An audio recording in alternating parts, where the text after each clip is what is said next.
네, 여러분 반갑습니다. 오늘 생활과 윤리는 수특 교재 내 79쪽 하단에 있는 분배적 정의와 관련된 다양한 쟁점부터 시작해 보도록 하겠습니다. 분배적 정의와 관련된 다양한 쟁점으로 우리 교재에서 두 가지를 다루고 있는데요. 첫 번째는 우대 정책과 관련된 윤리적 쟁점이고요. 두 번째는 부유세와 관련된 윤리적 쟁점입니다. 먼저 우대 정책이라는 것은 특정 집단에 대해서 역사적, 사회 구조적으로 가해진 부당한 차별과 불평등, 부당한 차별과 불평등을 바로잡기 위해서 무엇을 제공하는 정책인가요? 혜택을 제공하는 정책입니다. 혜택을 제공하는 정책. 자, 이러한 우대 정책에 대해서 찬반 입장이 있는데요. 여러분 지금 이 내용은 사실 비문학 독해로 나오는 내용이라서 찬반의 논거만 잘 이해하시면 얼마든지 풀 수 있는 내용입니다. 그래서 가볍게 한번 살펴보도록 하겠습니다. 자, 우대 정책에 찬성하는 입장에서는 과거의 부당한 차별에 대한 보상이기 때문에 적절하다. 또 두 번째, 사회 갈등 완화를 통한 사회 전체의 이익을 극대화할 수 있다. 부당한 차별이 있음으로써 이 계층이 양극화되고 서로 간의 갈등이 있었을 거란 말이에요. 이러한 갈등은 사회 통합도 저해합니다. 그래서 이러한 차별받았던 사람들에 대해서 혜택을 제공함으로써 사회의 갈등을 완화시키고 결과적으로는 사회 전체의 이익을 극대화할 수 있다라고 보는 관점입니다.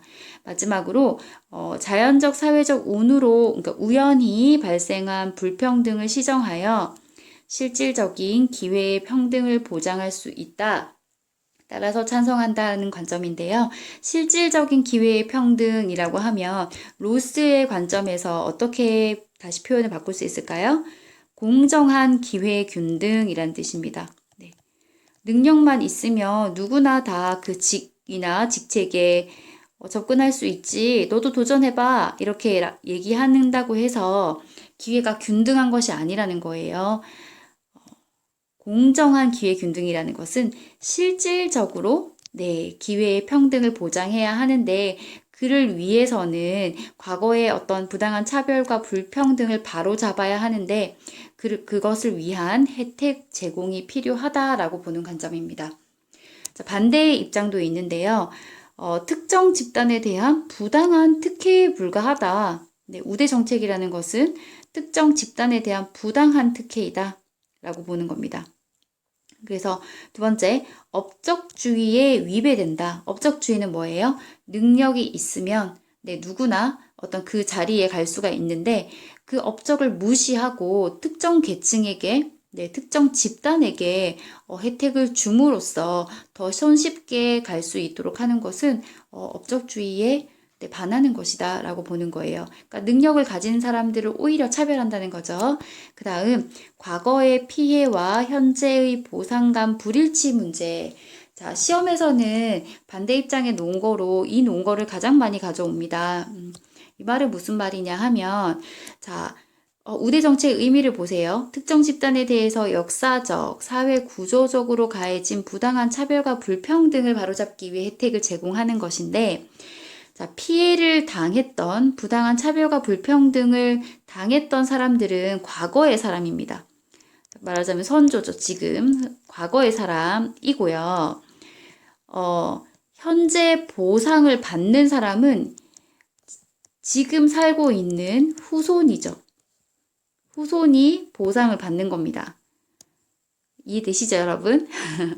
자, 그런데 차분히 생각해 보세요. 자, 그런데 또 역으로 생각해 보면, 자, 피해를 줬던 사람도, 지금 현재의 사람들이 피해를 준 게 아니라, 과거의 그 선조들이 그 피해를 줬다는 거예요. 부당한 차별과 불평등을 줬어요.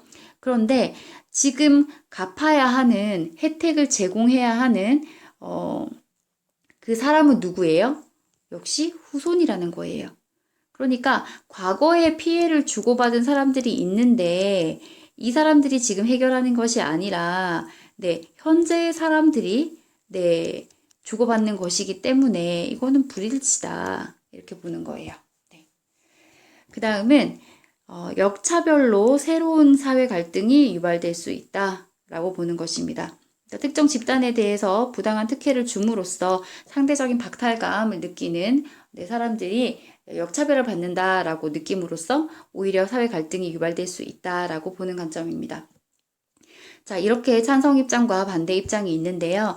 사실은 오늘날에는 거시적으로 크게 봤을 때 이런 우대 정책을 어떻게 바라보느냐 하면 사회 통합 그리고 사회 발전에 기여하는 사회 발전에 기여하는 정책으로 보는데요. 그 근거는 무엇이냐 하면 우대 정책을 통해서 사회의 다양성이 확보된다고 보기 때문입니다.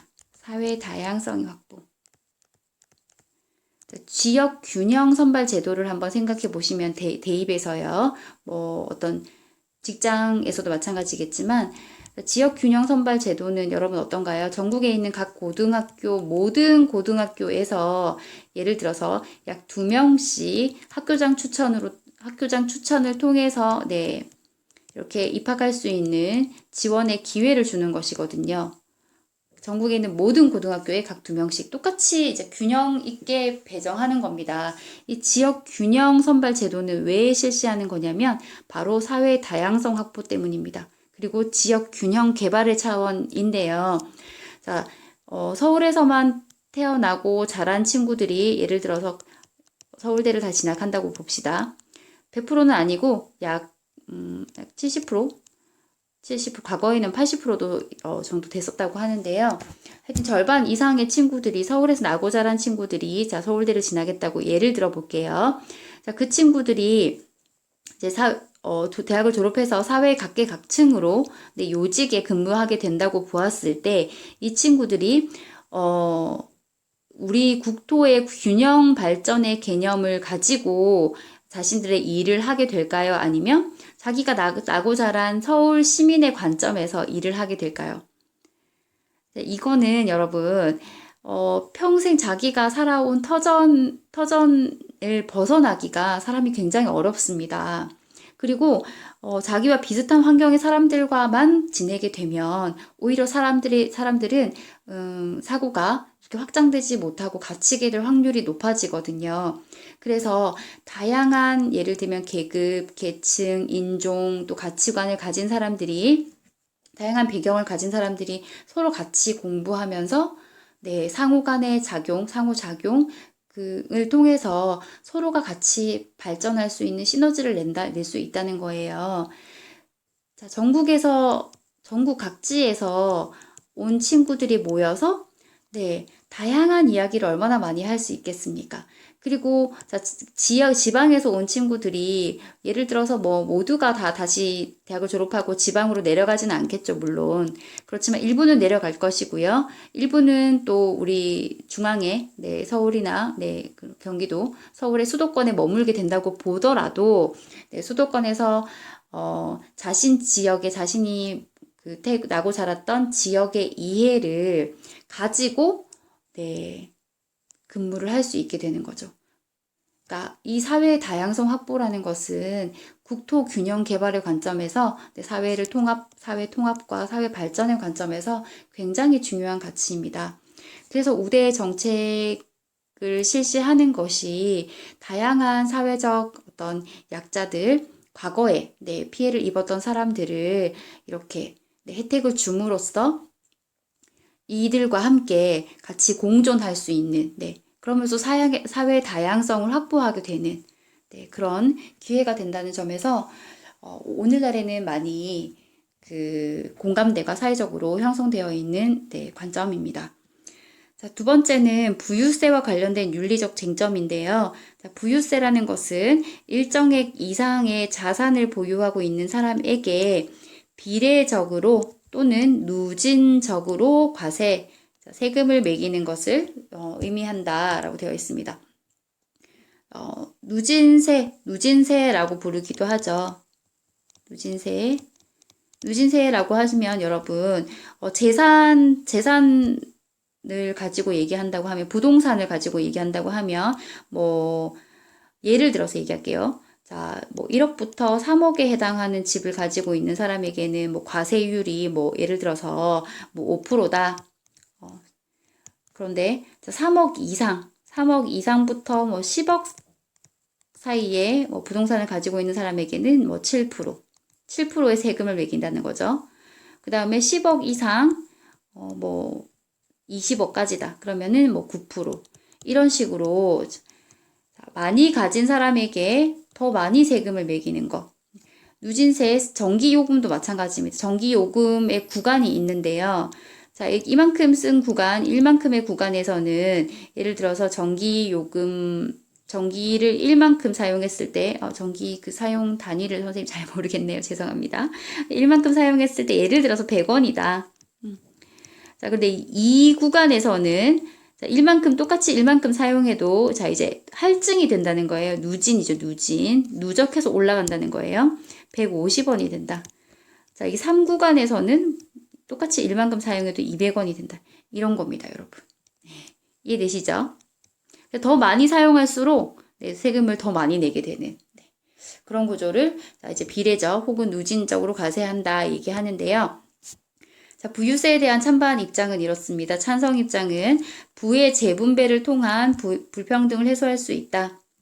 그래서 세금을 돈을 많이 가지고 있는 사람한테는 세금을 많이 걷어서 이 많이 걷은 세금을 어떻게 써요? 네. 가난하고 도움이 필요한 사회적 약자를 위해서 어떤 복지 정책을 시행하기 위해서 쓰는 거죠. 그러니까 불평등을 해소하고 빈부격차를 완화해서 사회 통합에 기여할 수 있다라고 보는 겁니다.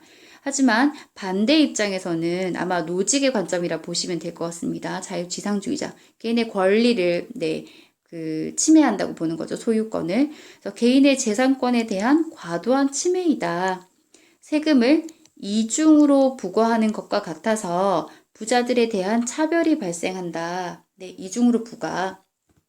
그러니까 똑같이 걷어야 되는데 돈을 더 많이 가지고 있다고 해서 추가로 더 걷는 것은 이중 부과라는 거예요. 네, 이러한 관점이 있습니다. 갑자기 선생님 생각났는데요. 싱가포르가 아니라 핀란드, 네, 핀란드라고 들은 것 같아요. 핀란드, 이쪽에 북유럽 국가들은, 네, 그 사회주의와 북유럽형 사회주의라고 해서 굉장히 세금을 많이 걷잖아요. 한 뭐 60%, 80% 가까이 이제 세금을 걷는다고 하는데요. 월급에. 그만큼 세금을 내면 대신 모든 복지적인 혜택들을 보기 때문에 세금을 내는 것에 대해서 국민들이 꺼리낌이 없다고 해요. 근데 이 나라에서는, 이제 특이한 게, 네, 벌금. 죄송합니다. 벌금을 매기는데요. 범칙금이라고 보면 되겠습니다. 예를 들어서, 우리가 속도 위반, 오토바이나 차량을 이용하면서 속도 위반을 했다. 그럼 우리는 어떻게 돼 있어요? 보통 초과하는 5km에서 뭐 15km까지는 5만 원. 그 다음에 15km부터 뭐 30km까지는 뭐 10만 원. 이런 식으로 초과하는 속도에 따라서 모든 사람에게 동일하게 벌금을 부과한단 말이에요. 범칙금을요. 그런데 이 나라에서는 어떻게 하느냐면 재산 소득에 비례해서 벌금을 매겨요. 똑같이 15km를 초과해도 이 사람의 재산이 얼마나 많으냐에 따라서 이 벌금이 1억이 될 수도 있고요. 가난한 사람에게는 뭐 10만 원이 될 수도 있는. 그러니까 뭐예요? 가진 자들은, 이 사회적 약자에게는 10만 원이 이 1조 가진 사람에게는 1억 같은 이런 느낌이라는 거죠. 네. 그래서 재산에 비례해서 범칙금도 납부하게 하는 나라가 있다라는 것을 한번 알아두시기 바랍니다. 자, 여기까지 분배적 정의와 관련된 다양한 쟁점들에 대해서 이야기해 봤습니다. 시간 한번 체크할게요. 벌써 14분이네요. 자, 이제 다음 교정적 정의와 윤리적 쟁점입니다. 우리 교재는 80페이지가 되겠습니다. 제가 수특 교재를 스캔을 해서 집에 왔는데요. 집에 와서 이제 PPT 만들고 하는 작업을 했는데 이 파일이 80페이지가 스캔이 안 됐더라고요. 전 된 줄 알았는데. 그래서 제가 한번 워드로 찍어 봤습니다. 네, 교재하고 내용이 같습니다. 80페이지고요. 자, 교정적 정의라는 것은 우리가 아리스토텔레스가 제시한 네, 정의의 구분을 통해서도 이미 내용을 알고 있습니다. 손해와 손실을 회복시키거나 범죄 행위에 대해서 처벌함으로써 불균형과 부정의를 바로잡는 것이죠. 그래서 아리스토텔레스는 교정적 정의에 어떤 비례의 동등성을 추구한다고 했나요? 산술적 비례였죠. 네, 손해 끼친 만큼 보상해 주는 것. 네. 자, 그래서 여기 부분에서는 우선 처벌에 대한 교정적 정의의 관점을 살펴보고요. 자, 일반적인 관점이죠. 처벌에 대한 관점을 살펴보고 그 다음에는 사형제도와 관련된 사형제도 처벌 중에서도 사형제가 있죠. 네.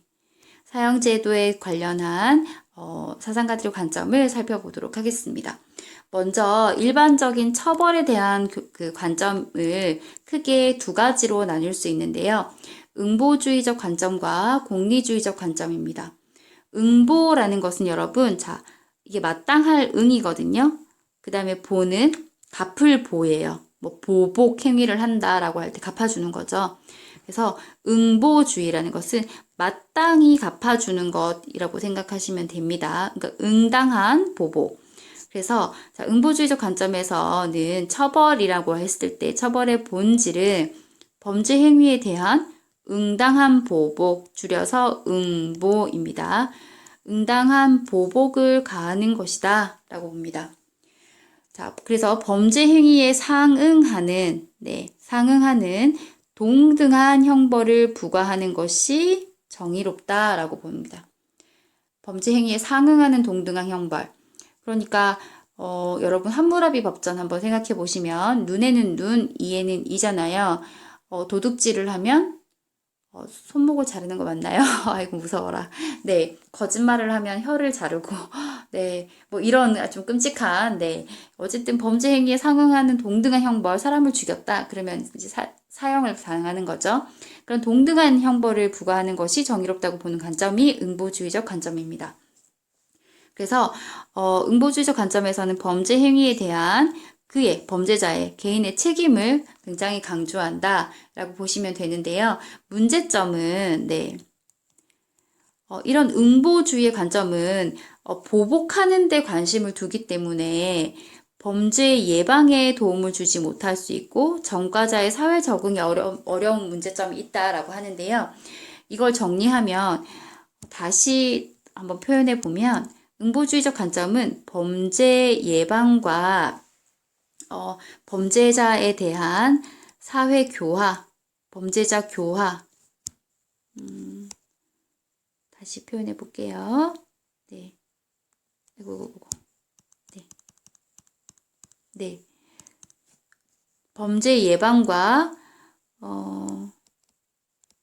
범죄자에 대한 교화에 상대적으로 무관심하다는 문제점이 있습니다. 우리가 처벌을 하는 것은 여러분, 교정시설, 교도소를 교정시설이라고 하잖아요. 그 잘못된 것을 바로잡는 것이기도 하고요. 손실을 회복시키는 것이기도 하고요. 범죄자의 잘못된 점을 바로잡는 것도 포함됩니다.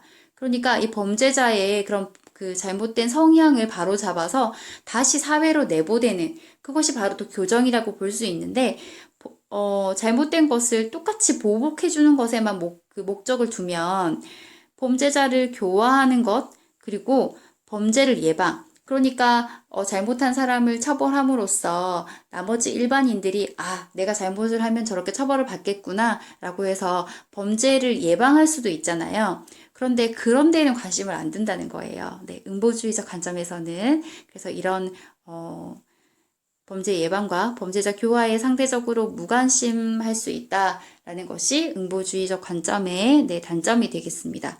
한편 자 이제 공리주의적 관점이 있는데요. 공리주의는 여러분 사실 선생님 설명하지 않아도 여러분 다 아실 거라 생각돼요. 공리주의는 무조건 하나만 기억하면 되죠. 뭔가요? 최대 다수의 최대 행복, 유용성의 원리 혹은 공리의 원리를 기준으로 해서 모든 것을 판단합니다. 그래서 자, 공리주의적 관점에서 처벌은 사회적 이익을 증진하기 위한 수단이에요. 네, 최대 다수의 최대 행복을 위한 수단이다. 그래서 포인트는 위법을 통한 이익보다 처벌을 통한 손실이 어떻게 하도록 더 크도록 형벌을 부과하는 것이 중요하다. 자, 이 말은 다시 얘기하면, 자, 위법을 통해서 얻을 수 있는 이익이에요. 자, 내가, 도둑질을 해서 사기를 쳐서 1억을 벌었단 말이에요. 1억을 벌었는데, 자, 처벌의 손실이, 예를 들어서 감옥에 뭐 일주일만 갔다 오면 된다. 그렇게 치면 여러분, 위법의 이익이 더 크죠? 처벌의 손실보다. 그러면 사람들이 다 죄를 짓겠죠. 네. 내가 뭐 일주일 감옥 갔다 오지 뭐 집행유예 받는데 사기쳐서 내가 돈 버는 게 더 크잖아. 이렇게 생각할 수 있다는 거예요. 그래서 반드시 공리주의적 관점에서는 이 범죄자가 얻을 수 있는 위법의 이익보다 처벌로 인한 손실이 적어도 징역, 여러분, 자, 내가 얻은 이익은 1억인데 징역 10년인 거예요. 10년. 그럼 감옥 가는 게 나아요? 1억 이게 안 훔치는 게 나아요? 1억 안 훔치고 안 가는 게 낫죠. 네, 이런 겁니다. 처벌의 손실이 더 크도록 형벌을 부과해야 다시 죄를 짓지 않을 것이다 라는 거예요. 자, 그래서 처벌의 사회적 효과를 강조합니다. 한편 이러한 공리주의적 관점도 단점이 있어요. 문제점이 있는데 그게 뭐냐 하면 처벌의 예방 효과를 증명하기가 어렵습니다. 처벌의 사회적 효과를 강조하는데 그거를 증명하기가 어려워요. 두 번째는 범죄자 처벌을 사회 안정을 위한 수단으로 여겨서 칸트적인 관점에서 봤을 때는 범죄자를 처벌하는 그 자체가 목적이 되는 것이 아니라 범죄자가 잘못해서 처벌하는 것이 아니라 사회 안정을 위한 수단으로 범죄자의 인격을 훼손한다는 거죠. 그래서 인간의 존엄성과 가치를 훼손할 수 있다라고 봅니다. 공리주의적 관점의 문제점이 되겠습니다. 자, 22분이 됐네요. 일단 다음 넘어가 볼게요. 자, 이제 우리가 교정적 정의 이 부분에서 다룰 학자 4분을 제가 미리 정리를 한번 해봤습니다. 여러분들이 먼저 알고 내용을 들으시면 더 도움이 될 것 같아서요. 자, 우리 교재에 있는 순서하고는 조금 다른데요. 제가 연대별로 정리를 해봤습니다. 먼저 자 루소, 그리고 칸트, 그리고 베카리아, 벤담 4명의 사상가인데요. 자, 연대를 보시면 먼저 태어난 순서대로 제가 정리를 했어요. 루소와 칸트는 사형제도를 찬성하는 입장이고요. 루소는 응보주의, 이제 칸트와 동일합니다. 응보주의적 관점, 그리고 사회 방위적 관점을 가지고 있어요. 사회 방위적 관점 뭐냐면 사회 계약론, 자, 루소는 사회 계약론자이기도 하거든요. 우리 다음 강에 가면 이제 공부하게 될 겁니다. 그래서 사회 계약론적인 관점에서 처음에 사람들이 그 개인으로 떨어져 있었던 사람들이 우리 사회를 구성하자라고 계약을 맺어서 형성된 게 사회라고 보는 관점이 사회 계약론인데요. 이때 계약을 할 때 이 계약 당사자들이 어떻게 합의를 보냐 하면 자, 이 사회라는 공동체에 자신의 생명에 대한 박탈권을 양도했다는 거예요. 생명 박탈권을 양도해. 무슨 말이냐? 사회를 결성할 때 그 결정의 목적이 우리 생명을 이 사회라는 공동체가 우리의 생명을 보호해주는 그 조건으로 내 양도를 아니지. 죄송해요. 내 사회를 계약하는 거예요. 사회 형성을 계약을 하는데 만약에 누군가가 우리의 생명을 위협하게 된다면 그의 생명을 어떻게 해야 돼요? 그를 제거해 주는 게 이 사회 공동체의 역할이 되는 거예요. 나머지 개인들의 안전, 생명과 안전을 보장하기 위해서. 이해되시나요? 네. 그래서 만약에 역으로 생각한다면 나의 생명을 해치려고 하는 이 어떤 사람이 있어. 네. 이 사람이 나의 생명을 해치려고 하는데 그럼 어떻게? 이 국가, 이 사회가 이 사람을 제거해줘야 된단 말이죠. 이 위험한 사람을. 자, 그러면 생명 박탈권을 국가가 가져야, 공동체가 가져야 되잖아요. 그렇죠? 그래서 모든 사람이 계약을 할 때 내가 만약 누군가의 우리 구성원의 생명을 위협하는 사람이 된다면 국가가 나의 생명을 박탈해도 좋아 라고 생명 박탈권을 양도했다고 보는 것이 루소가 생각하는 사회 계약론적 관점입니다. 네. 그래서 누군가 살인을 저질렀다 하면 사회 방위적 관점에서 네, 응보주의, 마땅히 네, 사회 방위적 관점에서 바로 이 사람이 살인을 저지른 순간 이 사람은 적으로 간주가 돼요. 국가의 적으로 간주가 되어서 이 사람을 네, 제거하거나 혹은 추방시켜야 되는 거. 우리 사회에서 외부로 추방시켜야 한다라고 보는 게 네, 루소의 관점입니다. 그래서 사형제도에 루소는 찬성하는 관점입니다. 뒤에 가서 더 자세히 볼게요. 지금 개괄적으로만 설명드리겠습니다. 자, 칸트는 응보주의적 관점에서 네, 사형제도를 찬성하는데요. 네, 곧 바로 이어서 보겠습니다. 베카리아와 벤담은 공통점이 공리주의적 관점입니다. 사실 벤담은 베카리아 또 외에 다른 사상가들도 있지만 베카리아의 그 사상에서 공리주의라는 힌트를 얻어서 공리주의를 창시하기도 했습니다. 네. 그러니까 공리주의라는 말을 가지고 창시한 건 벤담이지만 그 사상적 기초를 제공한 것은 베카리아다라고 보시면 되세요. 그래서 같은 관점, 네, 공리주의적 관점을 가진다라고 네, 이해하시면 됩니다.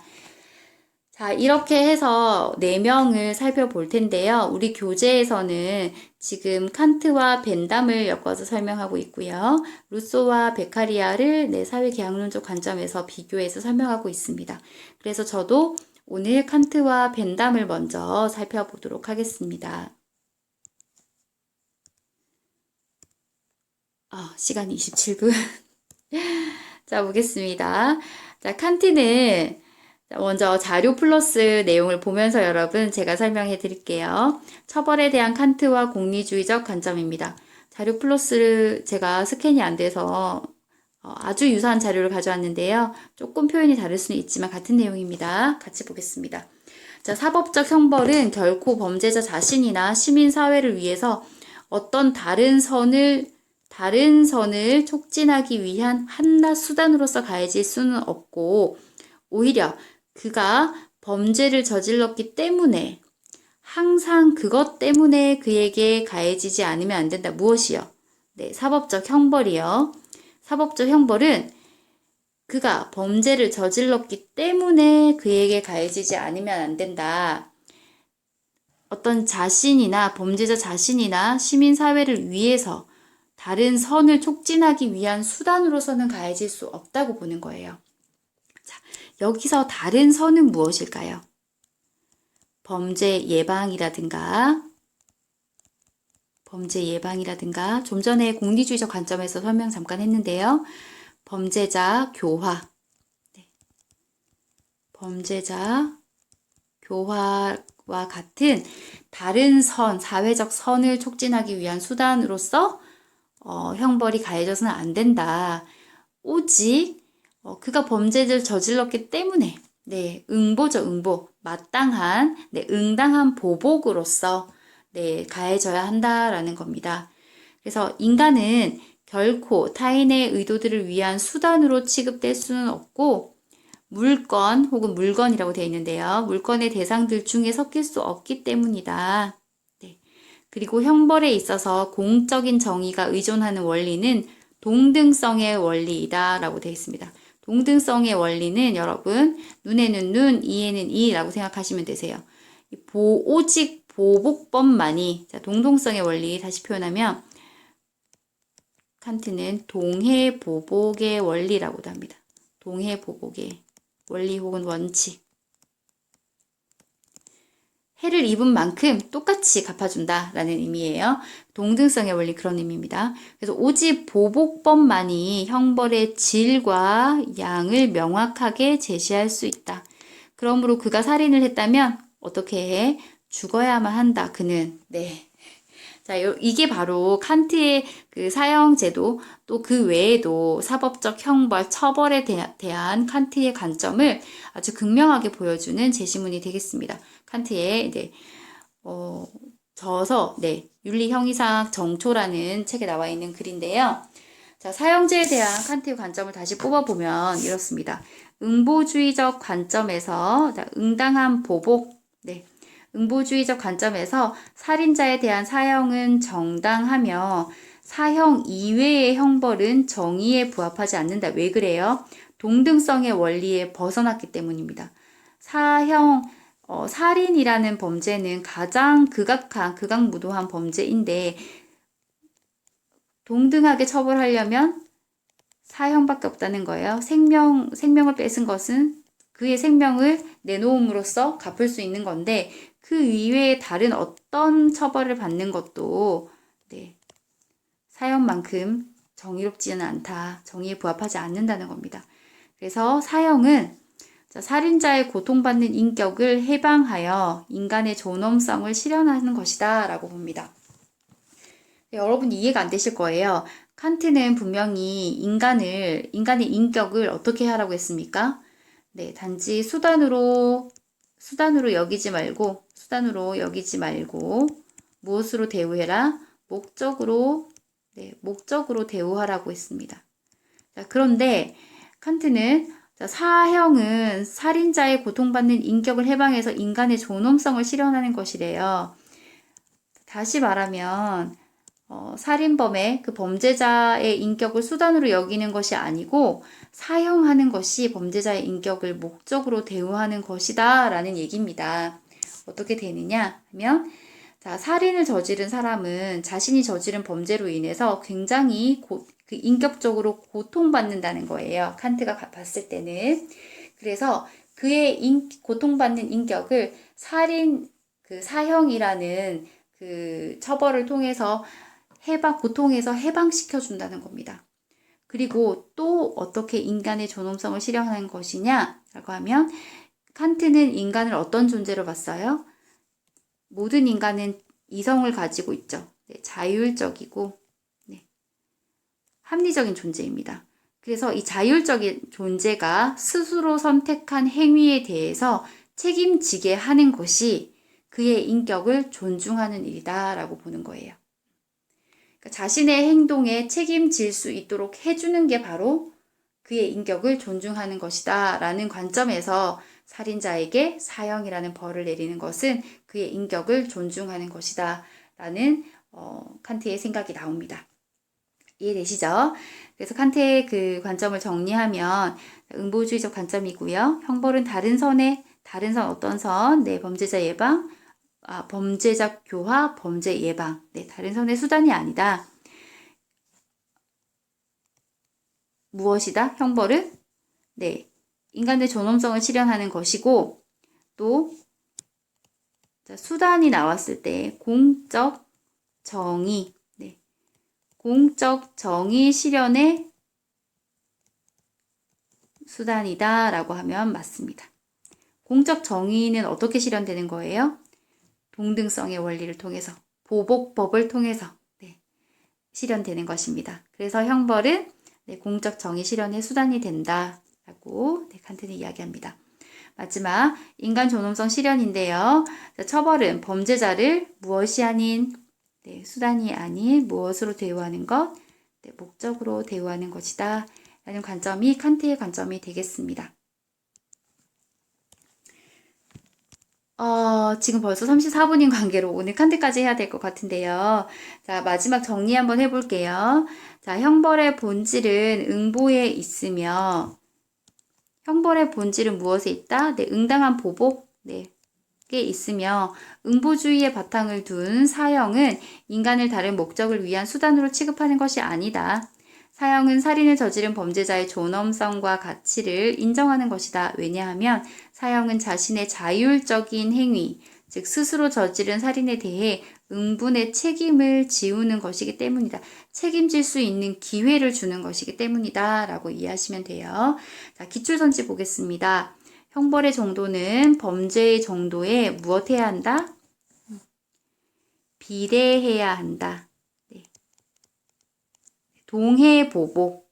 그 역시 비례적으로 볼 수 있는 거죠. 같은 양만큼의 보복을 가하는 거. 동등성의 원리. 네. 자, 사형은 동해 무슨 차원에서? 보복의 차원에서 네, 자기가 입은 그 해만큼 갚아준다는 차원에서 이루어져야 한다.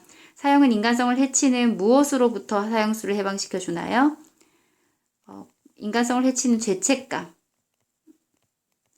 외울 필요는 없죠. 죄책감으로부터 사형수를 해방시켜 주는 것이다.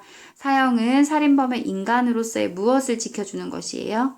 네, 뭐 존엄성 혹은 인격을 지켜주는 것이다. 형법에서 공적인 정의가 의존하는 원리는 어떤 원리? 동등성의 원리. 네, 동등성의 원리이다. 자, 동등성의 원리는 또 어떻게 표현할 수 있을까요? 이 동등성의 원리이고요.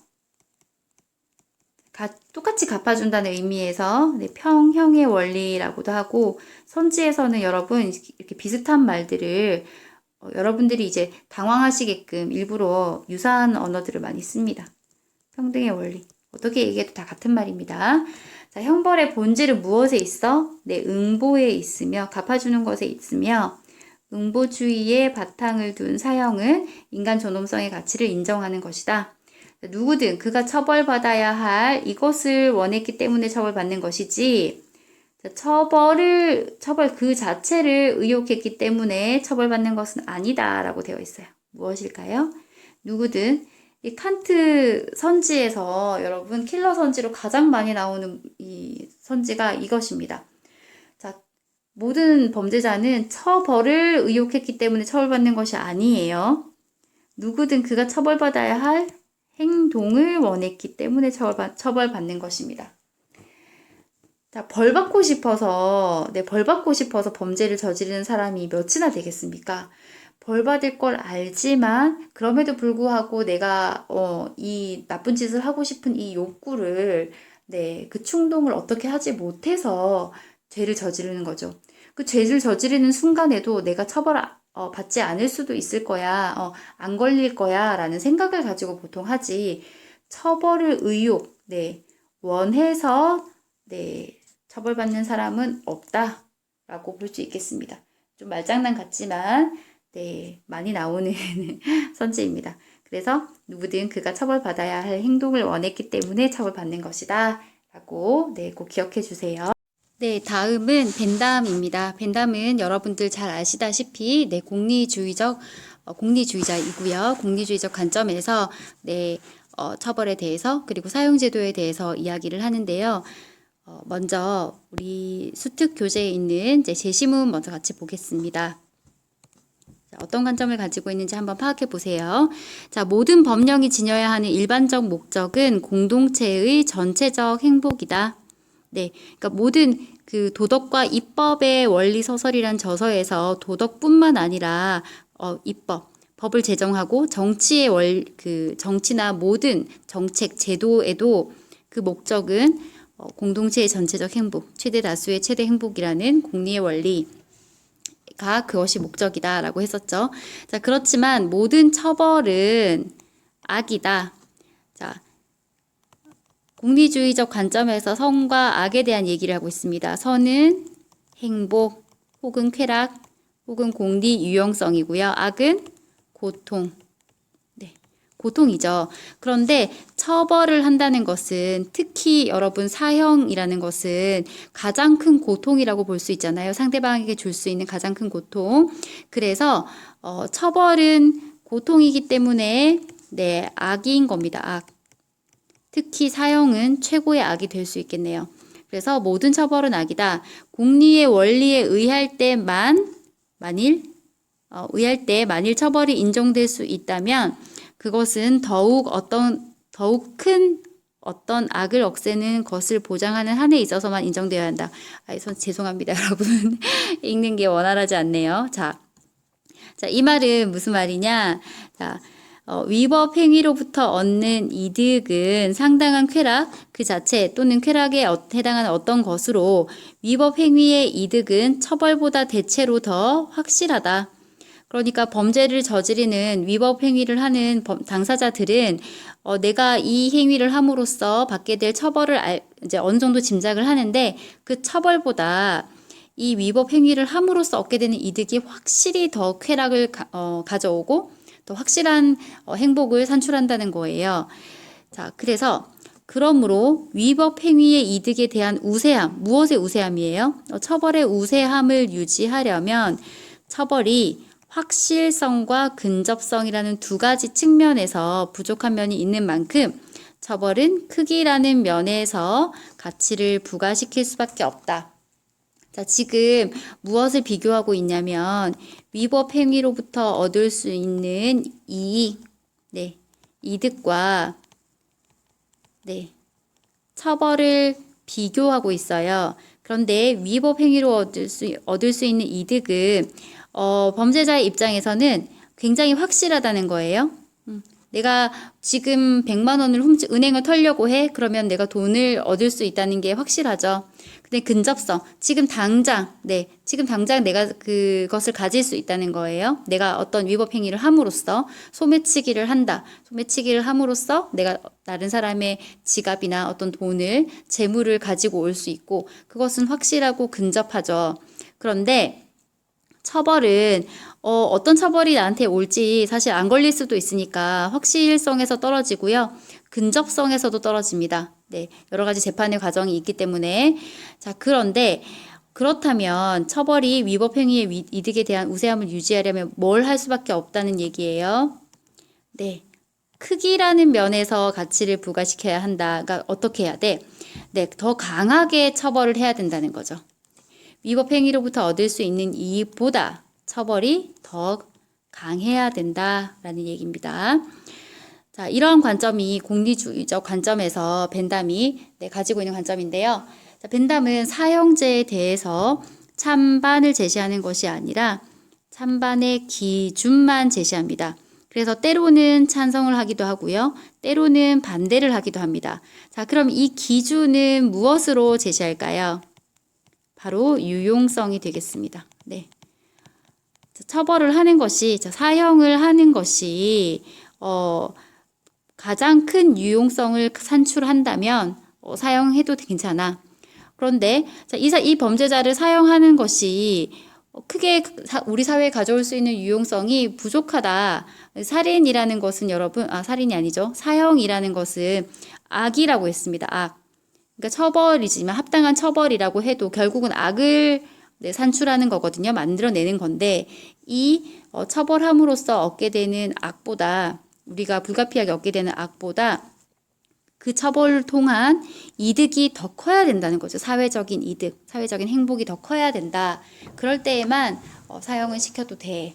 그렇지 않다면 사회에 큰 이익을 가져오지 않는다면 굳이 저 사람이 죽을 죄를 졌다고 해도 죽일 필요는 없어 라는 관점이 벤담의 관점이 되겠습니다. 그래서 모든 형벌은 악이다. 하지만 공익 증진의 수단이다 라고 보는 게 벤담의 관점이고요. 자, 벤담은 이것의 원리에 근거하여 비례의 규칙이 성립한다 라고 보는데 이것의 원리는 뭘까요? 공리의 원리, 유용성, 공리의 원리에 근거해서 비례적으로 처벌한다는 그런 규칙이 성립한다는 거예요. 비례라는 건 뭐예요, 여러분? 칸트적인 관점에서도 비례, 등가, 아니 동등성이죠. 동등성 차원에서의 비례를 가져온다면 벤담의 차원에서는 그 범죄자가 범죄를 저지른 것보다 일정하게 처벌이 더 커야 된다는 거죠. 이것도 비례적인 거죠. 비례적인 거. 그래서 비례의 규칙이 성립한다. 자, 그리고 형벌은 다른 죄송합니다. 이건 벤담의 관점이 아닌데 형벌은 다른 선의 수단이 아니다. 이거는 누구의 관점이에요? 칸트의 관점이네요. 죄송해요. 선생님이 이거 고치다가 말았나 봐요. 이 아래의 것도 칸트의 관점이네요. 자, 벤담에게 있어서 중요한 것은 이 내용입니다, 여러분. 자, 벤담은 형벌의 베카리아가 제시한 관점을 이제 차용해서 벤담이 제시한 건데요. 벤담은 형벌의 목적을, 자, 처벌의 목적이라고 봐도 되겠죠. 형벌의 목적을 두 가지로 제시합니다. 우리가 죄 지은 사람들에게 벌을 이제 부여하는 이유는 이 두 가지를 달성하기 위해서인데, 한 가지는 자, 일반 예방주의적 차원이고요. 두 번째는 특수 예방주의라고 합니다. 특수 예방주의. 자, 일반 예방주의는 이렇게 이해하시면 돼요, 여러분. 자, 처벌함으로써 일반인들에 대한 범죄를 예방하는 것이에요. 네. 일반인들이 잘못을 저지르면 저렇게 처벌받는구나 라는 것을 본보기를 보여줌으로써 일반인들이 죄를 짓지 않게 하는 그런 예방 효과가 있다는 거예요. 그것이 바로 형벌의 목적 첫 번째입니다. 이것을 일반 예방주의라고 해요. 일반 예방주의. 두 번째는 특수 예방주의인데요. 자, 특수한 누구에게, 자, 이때 특수는 누구냐면 특정한 범죄자, 네. 범죄자가 다시 재범을 저지르지 않게 하는. 자, 특수라고 하는 표현은 이제 특정한 범죄자를 지칭하기 때문에 특수라고 하는 거예요. 그래서 특수 예방주의라는 것은 특정한 범죄자들이 다시 범죄를 저지르는 것을 예방하는 차원, 네, 이라고 보시면 됩니다. 이거 뭐냐? 다시 얘기하면 벌을 가함으로써 범죄자가 범죄자를 교화시켜서, 네, 잘못을 다시 저지르지 않도록 교화시켜서 재범을 예방하는 것에 형벌의 목적, 취지가 있다는 거예요. 자, 벤담은 이 형벌의 목적을 이렇게 일반 예방주의와 특수 예방주의로 보고 있습니다. 그래서 일반인에 대한 예방 효과를 강조하는 측면에서는 사형제도를 찬성해요. 사형제도를 찬성. 본보기로 보이는 거지. 그런데 특수한 어떤 범죄자를 교화시키는 그 특수 예방주의의 관점에서는 사형제도를 반대합니다. 그 이유는 뭘까요? 교화시켜서 재범을 예방하는 것이 형벌의 목적인데 교화시킬 범죄자를 없애버리는 게 살인이 아니라 사형이잖아요. 그러니까 이것은 형벌의 목적 그 취지에도 맞지 않아 라고 보는 것이 특수 예방주의적 관점입니다. 그래서 일반 예방주의적 관점에서는 사형제도를 찬성할 수 있지만 특수 예방주의적 관점에서는 사형제도를 반대할 수밖에 없다는 겁니다. 이 두 가지 관점을 다 가진 것이 바로 벤담의 관점이라고 보시면 됩니다. 그래서 벤담에게 있어서 사형 또는 형벌이라는 것은 사회적 이익, 전체 이익을 증진하기 위한 수단이다. 그리고 흉악 범죄를 예방하기 위한 형벌은 뭐라고 했어요? 악이라고 했어요. 그런데 어떤 악이다? 필요악이다. 불가피한 악이라는 거죠. 사회의 이익을 위해서. 네, 여기까지가 벤담의 관점인데요. 여기 기출선지 제가 가져와 봤습니다. 기출선지까지만 살펴보도록 하겠습니다. 자, 형벌의 목적은 범죄의 뭘까요? 맞습니다. 범죄의 예방과 일반인에 대한 경고에 있다. 일반 예방주의에 대해서 설명하고 있네요. 일반 예방주의. 자, 두 번째는 공리의 증진에 이것 하지 않는다면 살인자라도 이것 시키지 않을 수 있다. 자, 공리의 증진에 기여하지 않는다면 살인자라도 사형시키지 않을 수 있다. 모든 것은 자, 사형제도의 기준은 뭐다? 유용성. 네. 유용성에 있다. 유용성을 기준으로 판단하는 거죠. 이 살인자라도 사형시키지 않을 수 있다는 것은 칸트는 어떻게 보겠어요? 네, 안 되는 거죠. 응보주의이기 때문에 마땅히 응당한 보복을 하는 것이 칸트적 관점이었습니다. 세 번째, 형벌의 정도는 무엇의 원리에 근거해야 돼요? 공리의 원리에 근거해야 한다. 그리고 비례적으로. 그렇죠? 자, 형벌의 정도는 위법 행위에서 얻는 이득의 가치를 무엇하기에 충분한 것이어야 해요? 능가하기에 충분한 것이어야 합니다.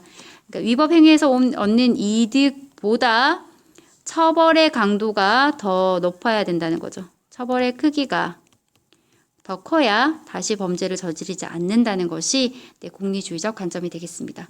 자, 여러분 오늘 여기까지 하고 다음 시간에 루소와 베카리아의 관점 다시 살펴보도록 하겠습니다. 네, 여러분 수고 많으셨습니다.